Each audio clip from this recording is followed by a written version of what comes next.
Hey, we're live. This Life in Tech episode 99. I'm Jason.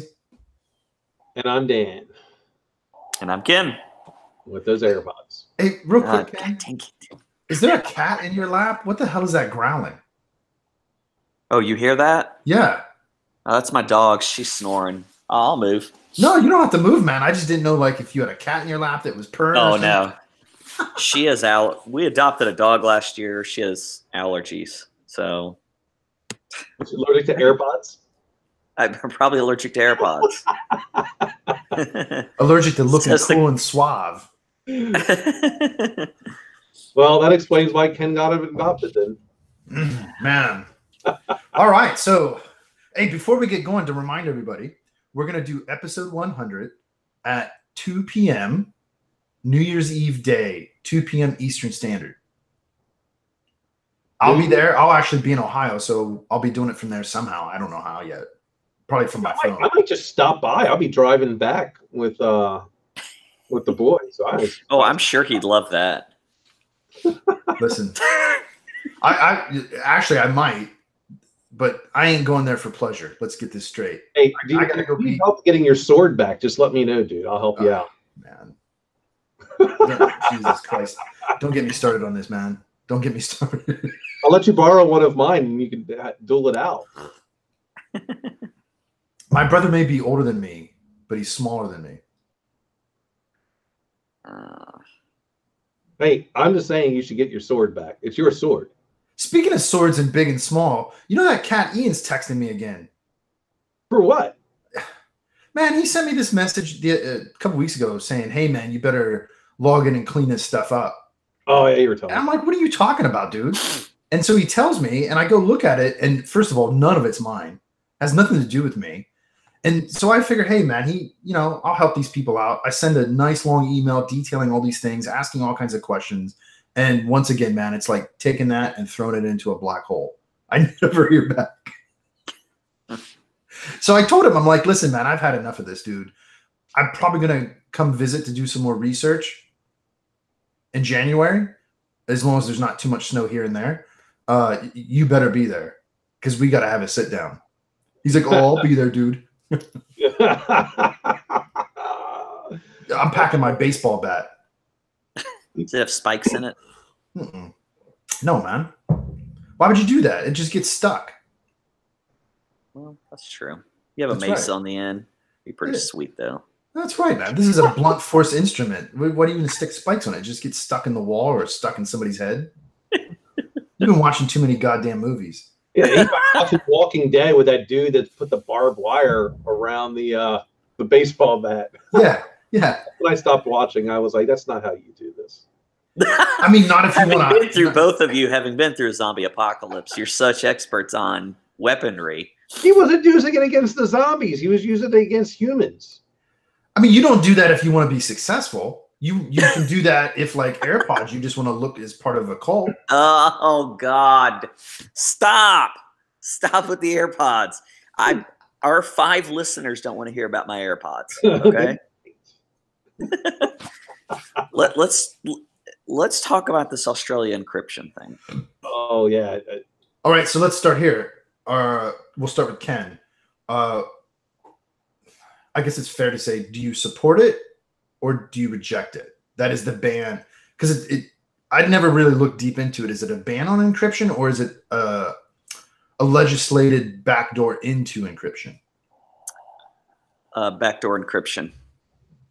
Right. So basically, they want to force Apple, Android, Microsoft, anybody to put a backdoor in their products that the law enforcement of Australia can basically get a hold of. With only a search warrant. That's it. Yeah. So for or against, Ken? Oh, I'm against it. Dan? I'm absolutely against it. I got to tell you guys. I knew you were gonna say for it. Well, no, I'm gonna say for it, but I have to qualify it. I'm not for backdoors. What I would be for is just an outright ban on encryption in general. Mm-hmm. Well, I mean, that would be, as we've this is because Jason he believes that we have to get rid of all of our curtains and things like that in order to advance to the next universe Level. But in the real world, we still have bad people that like to do bad things, like steal, credit cards and. Absolutely. Well, then we ought to deal with those bad people. Well, why is encryption an answer to that? What's that? But there's always going to be more bad people, and then the innocents have already been compromised, and you're not going to be able to make them whole. Why do you think somebody steals credit cards? Let's say. Why? Because it's monetary value associated with it. So do you think that they don't have money, so they're trying to get it, or they don't have enough and they're trying to get more? Could be any combination of both. Probably some other ones too that I can't really think of right now, but sure. So I would suggest that we ought to start learning how to deal with that at its root rather than proliferating encryption. Well, you're always going to have a need. I mean, when you wind up then just making it to where, it's the same thing with any type of weapon. I mean, encryption in essence is a weapon. And so now all of a sudden you only have it to where governments can encrypt. And so now you have no due diligence to where private citizens are able to keep the checks and balances for the government in place. Yeah, I would agree with that. That's not a tenable situation. Yeah. What I'm talking about is like if Thanos, instead of snapping his finger and wiping out 50% of life in the universe, I think Thanos should have snapped his finger and just evaporated encryption. That's what I mean. And like, Aquaman, Captain America. Well, no, I'm serious. I mean, Dan, you know this, but he's not that incredible. No, I'm serious. The problem what I'm worried about is that the more we encrypt, the less we're going to have the ability to recover that information. And as we generate more information, the body of human knowledge is, exponentially increasing. And I don't think having that encrypted either at rest or in transit, certainly at rest, is probably riskier. Well, why do you think it would not be recoverable? How do you recover if you, let's say, lose the key? How do you recover if the encrypted blob becomes corrupted?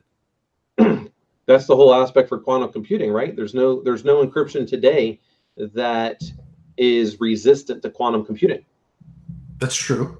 If we actually get that kind of quantum computer. I think it comes down. The government is looking for an easy button. The burden for governments and civilized society is to prove beyond a reasonable doubt that you were the one that committed such crime. And they want an easy button. Well, you've got other companies that provide research and have been doing research in order to break said encryption. Mm-hmm. So why not invest more to where the government is looking for ways to break the encryption and not put private companies in a position to where they're forced to do something? Well, I think we'll agree on 2 points as it pertains specifically to government. Ken, you jump in with what you think here. I think we agree, and we've established that we agree on this point that, well, because I'm sure we're going to talk about the Google fiasco with the U.S. government too. I really don't understand in what warped reality the government can compel a company to show up and talk about anything. That's crazy to me. I mean, public or private, it doesn't matter. But isn't that the same thing that Australia, they're compelling a company to do something that's not in the best interest of the citizens of the world? It's not just Australia. No. Let's just confine it. It's not in the best interest of that company, period. Right. And I agree with you on that. I'm not a fan of a government compelling any behavior, period. So I'm not a fan of the government compelling somebody to encrypt just as much as I'm not a fan of the government compelling somebody to put a backdoor in their encrypt. Right? Yeah. We can agree on that. Right. What do you think, Ken? Do you agree or disagree with that? Oh, I agree. I think one of the things it boils down to as well, and we talked about this in one of my classes, is and I think Dan, you mentioned 3 words: checks and balances. And I think that what we have with government now is we don't have that anymore. I think we've lost some of that. People don't trust the government. They see what Trump's doing. And Obama can be the same way, but especially after 9/11, they took it infinite steps further. And I think some people still want a mode of privacy, even though they share like crazy on Facebook and everything. But there still remains things that people don't want to be made public. And so with that being said, I think having that encryption gives them that mode or that feeling, that modicum of feeling that, hey, you know what, I can still keep this private. And that could be anything. That could be anything in LGBT. That could be a family secret. That could be terminal cancer. That could be depression. And I just think that, and I understand, we have to catch criminals, but just like, the three of us have worked in tech all our lives. With everything that's come out, there's always some good and some bad. So the question about encryption also is, do the pros outweigh the cons for a backdoor? And the NSA tried that with the Clipper chip in the 90s. It was a massive failure because that professor found within, I think it was like a month or so, he had already found issues with the chip. So no one's going to trust the NSA if they say, look, we're going to put out that product that gives us a backdoor with a warrant. How many times do you think that's going to be abused? Well, it's all. You know what I mean? I mean, it's yeah, absolutely. And here's just where I go. Like I am neither a proponent or an opposer to President Trump. I am much more closer to neutral. There are things that I think he does well, and there's things that I think it's absolutely crazy. But in that, what we see is a Congress who has chosen to utilize a political weapon, and they're going to continue going after anyone they deem necessary. Now they're going after Google and the 1,000 private citizens that are not officers of that company that have their names because they want to search their social media profiles. And I don't think they can be compelled to give that, can they? Well, I mean, legally speaking, can they? It will be challenged in court. Now, I don't know.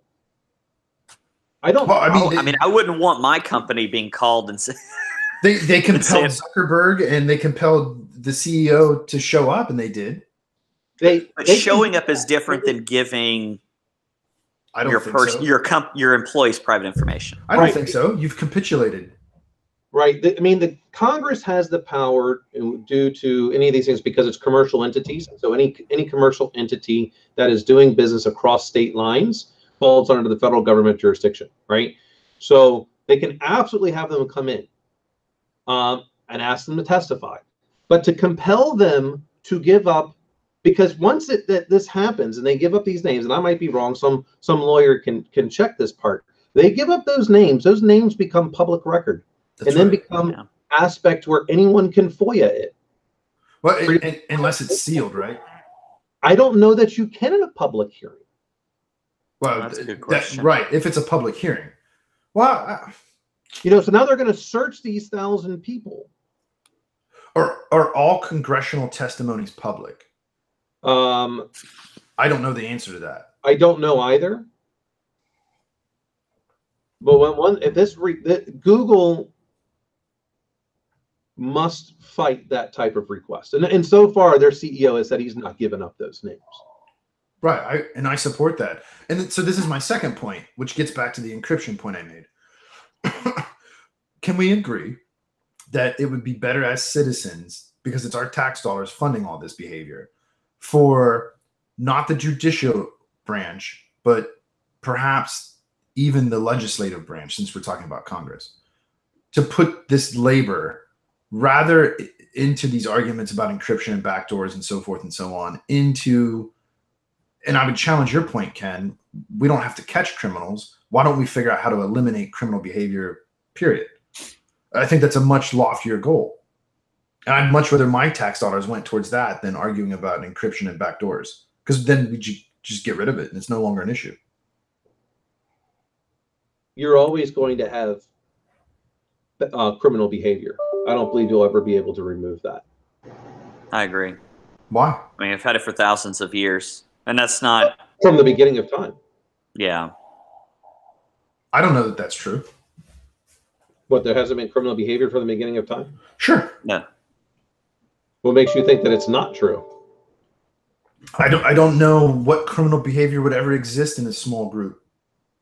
All it takes is you having something that I want, and I want to take a shortcut.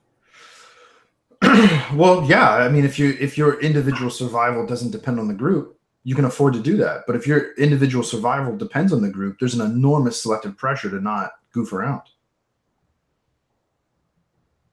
I don't know if that's going to happen, because that person may want to be the one that's in charge. There's always going to be someone that wants more. Well, I'm not saying you can extinguish the desire. Maybe you can. I mean, why can't you just engineer it out? Well, I don't know that you can. I think we can. I don't know. Sure, why not? I mean, it all has a genetic basis anyway, right? You just CRISPR it out, right, Jason? That's right. You get the right idea. I don't know that CRISPR is the correct technology, but I mean, we'll soon find out with what the Chinese are up to. Well, Oh, that thing's an IRB proposal nightmare right there. I don't think China cares about it being an IRB. Yeah, they don't give a flying. Well, they had 2 U.S. professors in on that. Did you know that? Mm-hmm. I don't think. Now, those are the ones that are going to be in trouble. I think you've gotten it to a point to where the proverbial cats are out of the bag, and you're not able to go back to a point in time where you could engineer it out. Well, okay, so here's an interesting thought experiment. We're kind of going off on a tangent now, but now I'm really interested in this. So would you tend to agree that hypothetically, if every citizen was armed, people would tend to behave better? Sure. Okay. So then why is China's social monitoring system so dystopian? Because it's effectively the same thing. Their new system with the facial recognition and the scoring. And so if you have a low score, you can't access certain services like planes. Like leaving the country. Right. Don't know.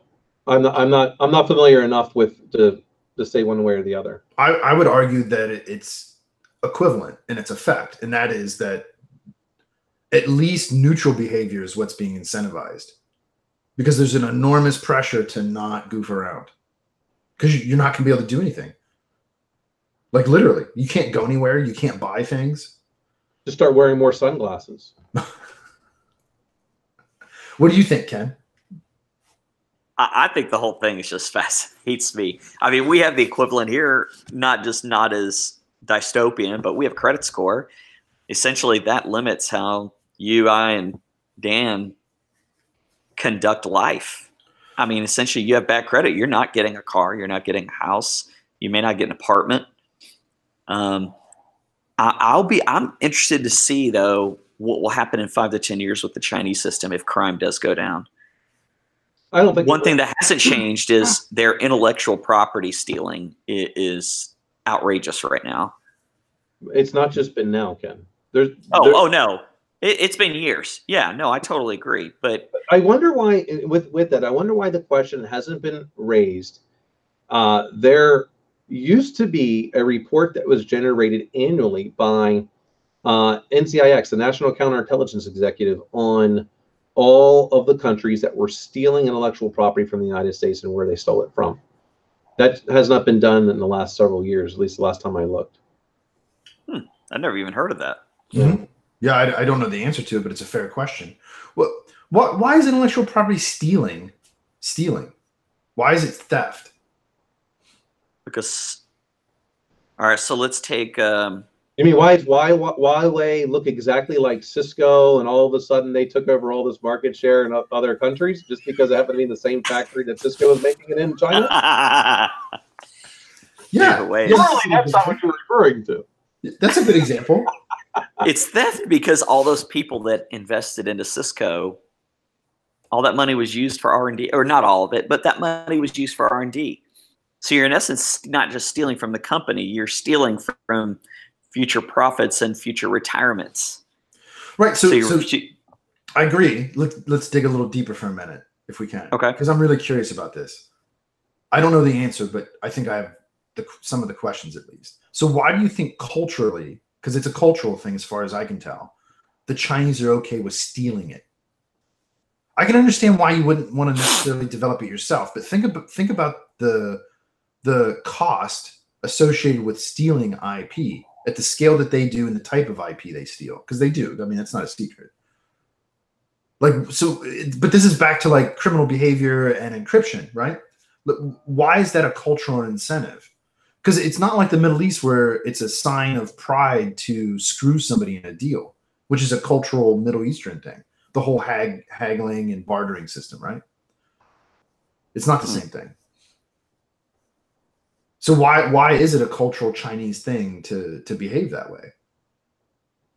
And if we know that, I don't necessarily know if it's cultural. I think they've realized that old quote, you've woken the dragon. I think what's happened is they realized they could have a huge presence in this world. And there's probably a few key members of their government that are saying, look, let's skip the hard part, which is the R&D, and let's just go right for the jugular and steal that intellectual property and start creating that. And kind of going back to what Dan said, they just were making equipment in Cisco's factory. The Foxconn does it all the time, apparently. Sure. Well, I can even tell you in cycling, it's a thing. You can buy off-brand carbon frames for 1/10 of the price. So a $10,000 European branded bicycle frame, 10 grand for a frame, you can buy for less than 1,000, just without the name on it. It's the same mold. It's the same factory. It looks identical. You know what they call that? They call it the gray market. I call it a good deal, son. So your black market, your regular market, your Best Buy for that product, and then you have that gray market. And that gray market is a company like Nikon. They say, look, we want you to make 1 million of these lenses. So they give them the specs, everything. They make the 1 million lenses. And then what happens is the factory's like, let's make 1,100,000. So all those 100,000 have exact same specs. It's technically a Nikon lens, but no serial number on it. So it's crazy. Dan, you were going to say something. Right. So you asked the question, all right. So when, at one point in time, Israel used to be the country that was stealing the most from the United States from an intellectual property standpoint. What you have is countries that are not able to compete on a military or global economically. They have to resort to other means. In this case, it would be, in countries like Israel and China, their economic espionage program is tied with their government industrial or espionage program. This way they can get ahead both economically and militarily. China, back in the 70s, 80s, and even early 90s, if you take a look at their GDP and when they started to hockey stick, was because of the amount of intellectual property they had stolen in order to be able to gain ahead in both the economy and militarily, because they were not able to compete after World War II. Same thing with Israel being essentially a new formed country for the most part, after World War II. The only way for them to be able to get ahead, because the United States, England, what we considered first world countries were so far ahead that this is what they had to resort to. Right. So in essence, stealing it is cheaper than making it. Absolutely. Yep. And this is also why, and there's a different way in which you can look at it. This is also why large companies, their R&D dollars are more in dollars for purchasing of companies, because that is also cheaper. That's just the legal way of doing it. Right. Yeah. I'm going to buy your company for that R&D rather than do it myself. And then I'll spend my money in terms of integrating it. So here's an interesting question then, and this is a business question. So do you think China, because the government and the people are united, right? I mean, it's still communist in that sense. Do you think they artificially enforce low wages so that the rest of the world, particularly the US, is incentivized to put our factories there? Sure. Because look at what happened to India with the call centers, right? India was a third world country where these call centers were located, so it was attractive for the labor cost. But as that population became educated, they grew out of that, and now it's no longer economically viable to put a call center in India, not at the same scale. They've moved to the Philippines and Brazil, right, for the most part. Sure. So with all the manufacturing that's been going on for decades in China, it doesn't seem like they've scaled. Not those people. I'm not saying the government or the people at the top haven't scaled, but the workers, right, the labor pool hasn't scaled. Well, I'm wondering if the reason why it hasn't scaled as much is because the life expectancy of those factory workers are, we'll say, hamstrung. There's no OSHA. No. Yeah. And the air quality is not very good. Well, right, because you would agree it's certainly easier to steal shit when it's in your country than it is when it's in somebody else's country. Oh, yeah. At least you have physical access to it. Well, in every company that does business inside of China, they do take the risk of at any given moment the government seizing whatever's there. That's right. And you're not going to do a damn thing about it. Nope. Well, remember Venezuela? They did that with all the oil companies. Yeah. When they, I can't remember the guy who died, but they did that. You know, hey, look, you're screwing over my citizens in Venezuela. Was his, his Chavez, rallying call. Chavez, Yeah. that was his rallying call. And guess what? Everybody was behind him and said, let's take this oil back. And Shell and Exxon and BP and all those Middle Eastern companies lost their facilities there. Yep. And then the country burned to the ground to the point where you don't even hear about it anymore. Yeah, I know. Those things. Here's a little bit different of a segue. I'm interested in your all's opinion on this because there was an article that was posted on LinkedIn that I commented on. I don't know if either of you saw it or not. In this case, companies that have applied for under their cyber insurance because they were attacked by NotPetya, and the damages that they received, the insurance companies are denying their claim under the aspect of that they will not do so and reimburse you for things from another that are basically acts of war from another country, things like that. And it's been associated that NotPetya was essentially the works of a nation state. So my argument then is they should be filing suit against the countries in which their headquarters are in because their country failed to protect them then against an attack from another sovereign nation. I agree 100% with that. And I don't fault the insurance company for taking that loophole out. I'm not saying that either, but that's because I think that is the right claim. If the premise is we're not going to pay because it's a nation state actor, thus an act of war, then it's up to the federal government of that home country where your headquarters is to take response to that. Or I would sue the federal government for the money. Right. Mr. AirPods, what say you? Or were you not able to hear? I was just thinking about your comment about, I actually didn't think of NotPetya. Like when these companies go to get their insurance, I never thought of it being a nation state type thing. It's funny because who was it? It was Marriott, Starwood got hacked, 500 million. They've actually been able to trace that one back to China, excuse me. But the OPM breach, which affected all three of us, I'm guessing. No, definitely not Jason. Okay, then Dan and I, they've never traced that one. The doctors on this thing that also voted. Yeah, man. I mean, let's be clear. My file's with a different agency. Yeah. I don't know if you can sue the government over that. I bet there's a law against that. I'm not sure because did they? I mean, and I don't know the answer, but I mean, there's been a lot more government, federal government lawsuits that have happened now. I mean, with immigration, all these things, right? Because, and this is just where I go. If critical infrastructure is the mission for Homeland Security, and they failed to adequately protect our borders, and a company because of their failure, then why should they not have to reimburse said company for those same losses?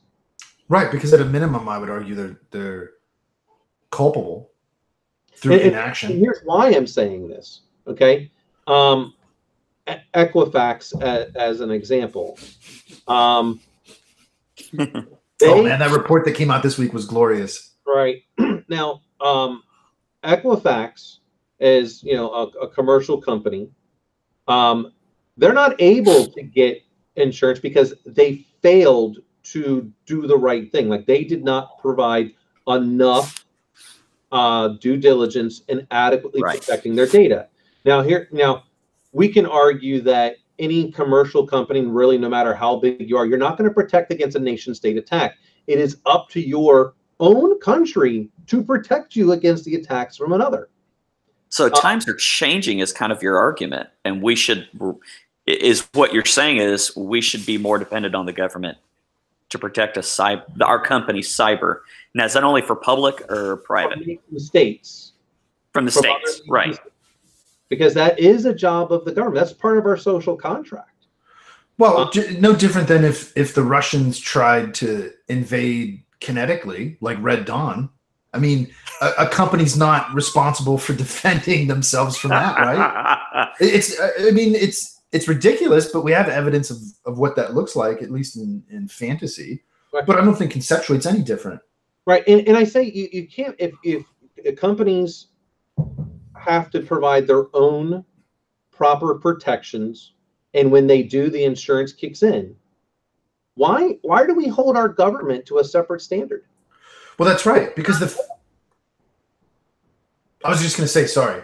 I was going to say because the federal government, like through OSHA, holds companies responsible for their employees' safety in certain instances. And here's another example that I'll use in this case. FEMA. Oh, FEMA will come in and make you whole, even if you are in a floodplain and you no longer are eligible for insurance. They still come in and make companies and us personal citizens whole. Why then? And FEMA is under DHS. If these companies weren't, why would the government not make them whole again? Because they weren't able. Now, it's not a natural disaster like a tornado, hurricane, floods, things like that. But why not? I'm not saying I'm necessarily for it or against it, but I think that if insurance companies say they're not going to pay out, which none of us can truly determine if any APT is truly an act of war, providing proper attribution. So how does an insurance company, how can they say, how do we know that NotPetya was not organized crime?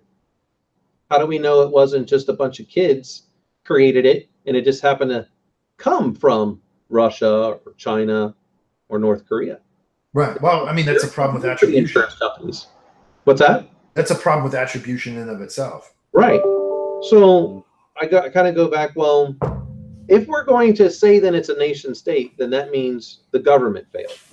Yeah, I don't believe a company, if they've done everything that they could, like they've patched properly, they were able to prove these kind of things, and then the only way the insurance company can get out essentially is saying, well, this was an act of war. Was it?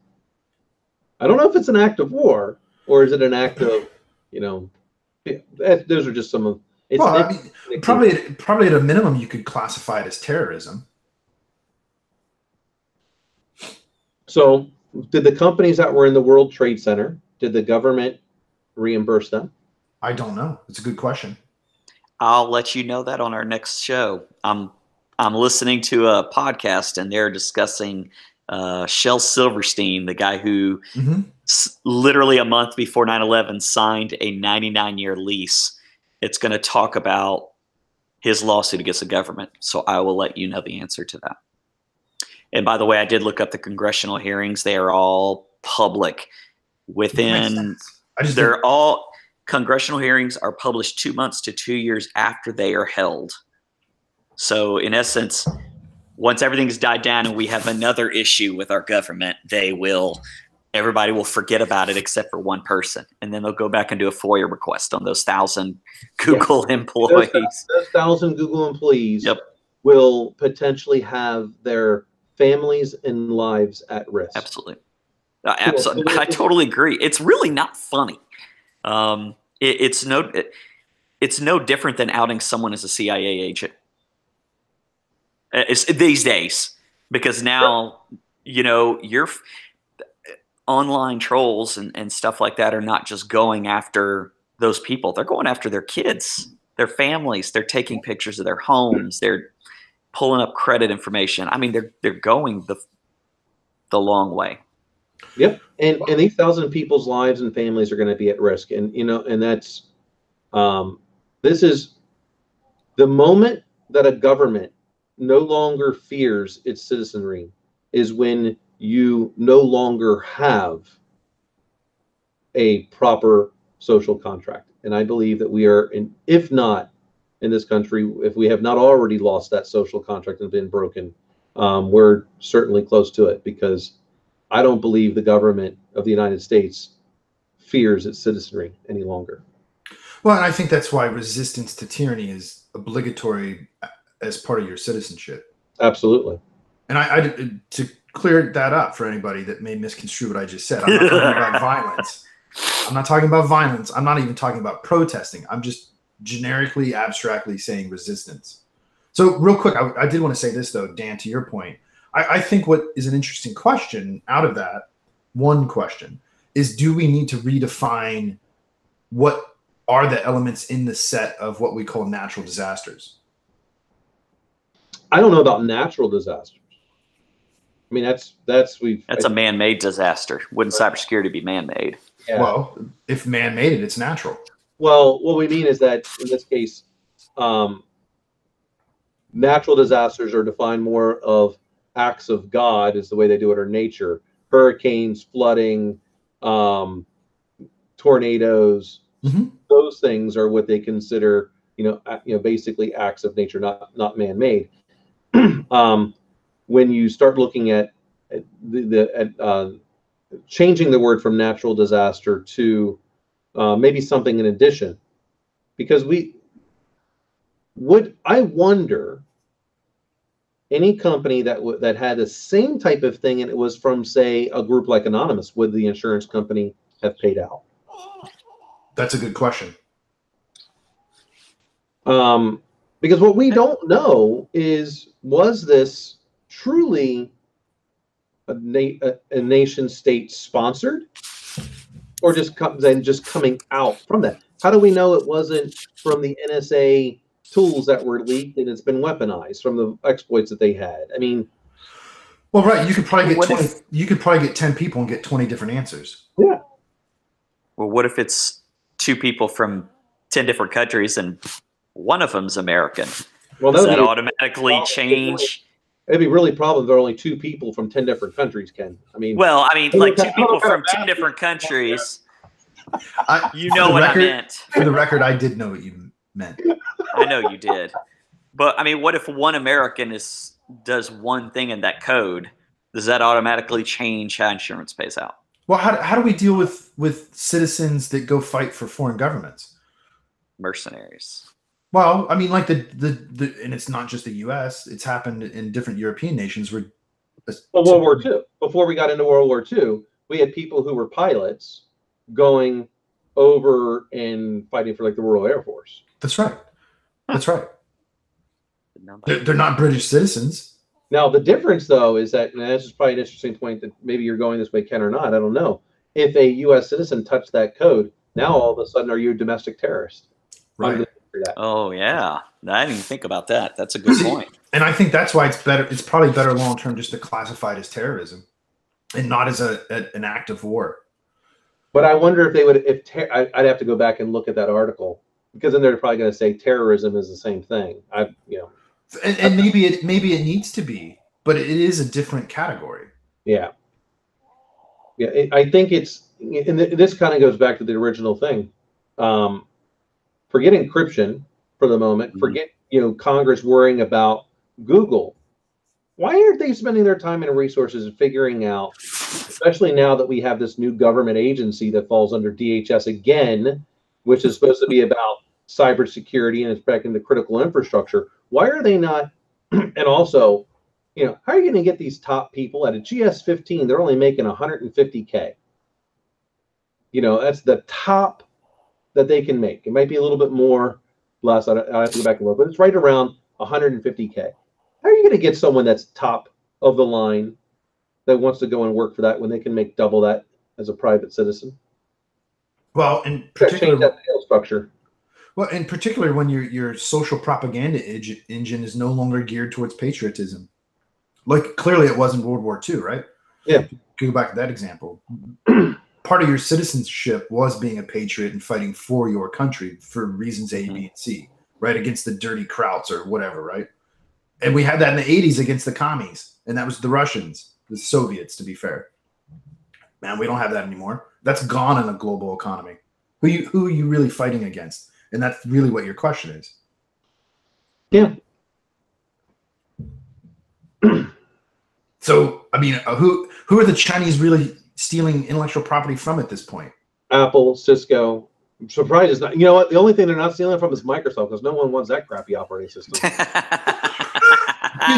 Did you see a news report came out? I just saw it this morning that I don't know the context, so somebody can fact check this, that Microsoft, I'll quote, admitted, end quote, that they use the home version of Windows 10 to test, I quote, unstable updates, end quote.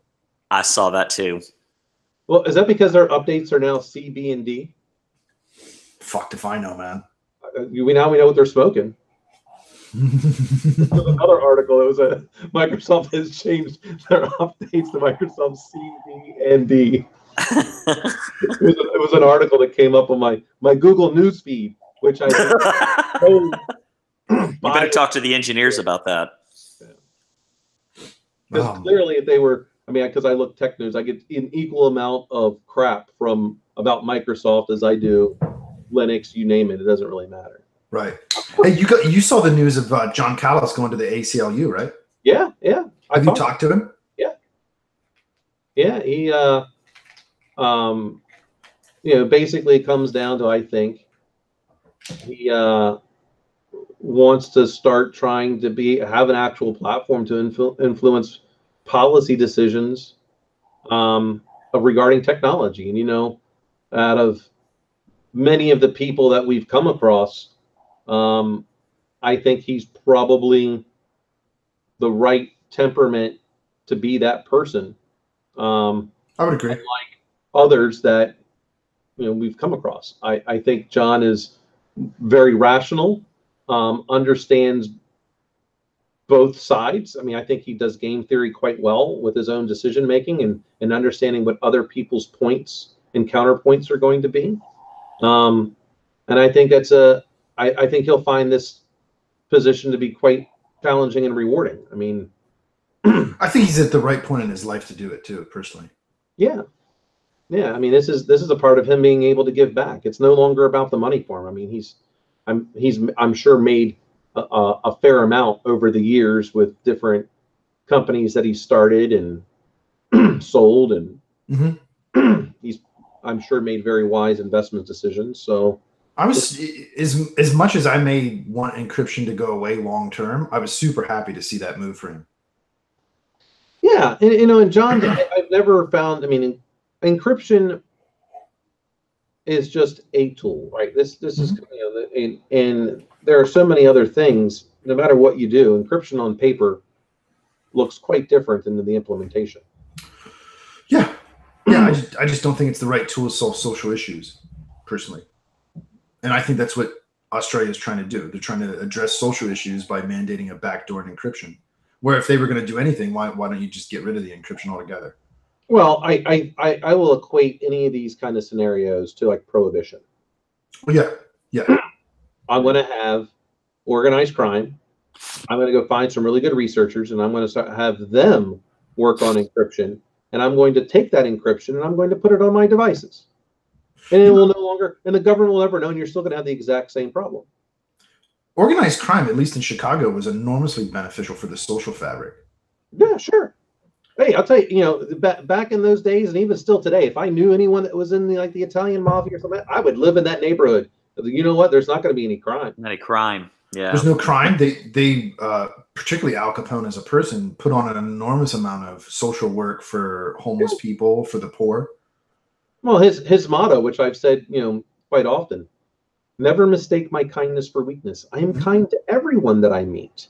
But if you are not kind to me, my response will surely not be weak.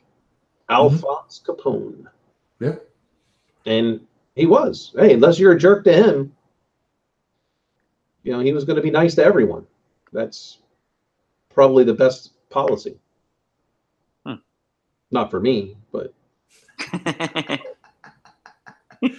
Your employees might not like that. Hey, they just need to do their job, and then I'm very nice. You just leave them alone. As long as they do their job.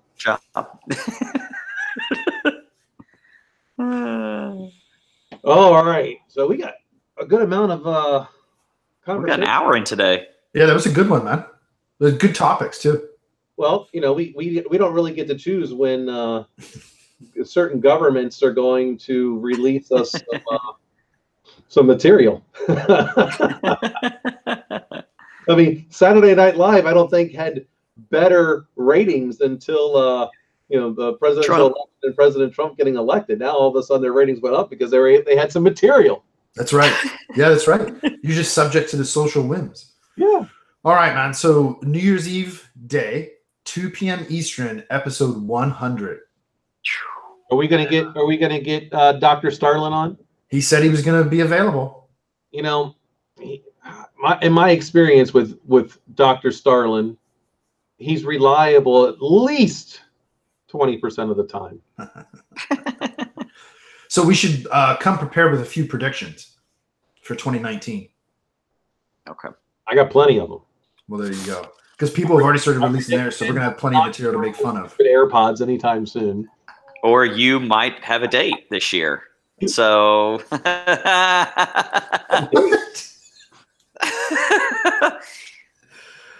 oh my Dude, God. Quit making fun of my AirPods, all right? I gotta go dig my car out and go to the grocery store, man, or I'm not eating today. All that snow in North Carolina.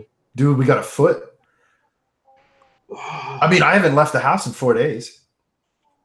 Well, because the Jeep's Mrs. Pittman's not there. Yeah, they're in Disney, Yeah. and they took the Jeep to the airport. So, my car's too low. I can't clear the snowbanks. You might need to get another Jeep. Tractor out. We've talked about it. You'd probably look really good like in a Ford pickup truck. F-150. You get some lifts. Get you a scrotum ball to hang off the tow hitch on the back. Dude, that escalated. Dude, that's what they do here in Tennessee. Listen, man, I ain't in Tennessee. Well, I'm just telling you how it is. This is what we deal with around here. If you want to be so socially and culturally appropriate, I would need a rebel flag, not a scrotum. Well, there's a lot of scrotums. There's also a lot of rebel flags down where I live too. Oh yeah, Well, you're in Tennessee.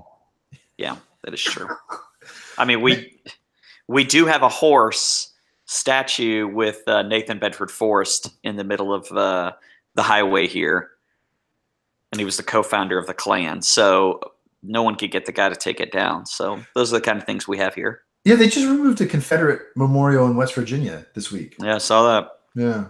Maybe episode 101, I'll reveal my garden plans for 2019. I've been using the Farmer's Almanac and some software. I'm looking at like an 800 square foot garden. Getting a big tractor for that? Man, they already got them. Just call the cousin over, plow this for me. No kidding. That's nice. Yep. And, you going to use Monsanto? No. Okay. I mean, I'm not going to set out to. I don't know how I'm going to avoid it. That's the better question. And I'm here to tell you, we are going to have chickens. I told you that years ago. Mm-hmm. It's on. That he would have chickens, Dan? That he was, I told everyone no less than like 4 years ago when Jason was announcing that he was going to North Carolina to become a chicken farmer. The economic return's too good on the eggs, man. I know. no one believed me. Even Jason was like, "You believe this guy?" And I'm like, "I'm telling you, it's going to happen." Again, just another one of my predictions that come true. Oh, then I'm looking forward to your our 100th anniversary show to hear what predictions you have for next year. You can go back and look through the archives. Our last couple of years' predictions have been more accurate than anyone else's. We were the only people to predict a CIO would get fired for a cyber breach. Is that Target? Boom, Equifax. Equifax. All right, guys. Only ones predicting it. So bring some strong ones in what do we got? We got a couple weeks, and then it'll be time for episode 100. All right, everybody. Have a good day. Peace. See ya. Bye. Bye.